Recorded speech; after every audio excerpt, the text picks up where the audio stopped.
70 monteurs et artificiers s'affairent depuis 3 jours dans 2 halls de montage pour préparer l'un des plus grandioses feux d'artifice du monde.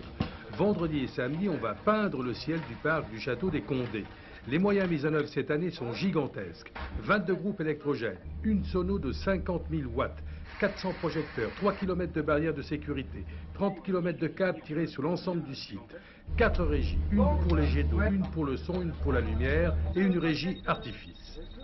100 000 projectiles de tout calibre seront tirés en 2 jours. Mortiers, bombes, chandelles et feux de façade. Le tout sur jet d'eau de 30 mètres de haut, installé sur le canal. Mais cette année, la grande innovation résidera dans le fait que chaque feu sera tiré en musique.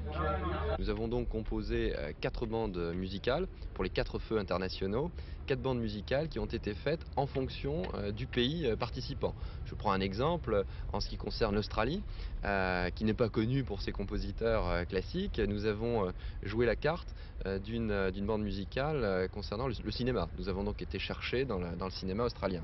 Et c'est vrai également en ce qui concerne l'Angleterre, nous avons des compositeurs anglais, etc., etc. Donc chaque bande a été composée dès le mois de février et chaque feu d'artifice après a été composé à partir des rythmes de la bande. 9 mois de préparation pour ces 2 soirées qui auront une intensité jamais vue, avec au programme un prologue intitulé Jeux de France sur l'inévitable thème du bicentenaire, suivi d'un concours international. 600 personnes seront mobilisées au château de Chantilly pour le bon déroulement de ces nuits de feu et notamment pour éviter l'attente et les embouteillages. Seront présents près de 330 gendarmes le samedi, 3 escadrons de gendarmerie.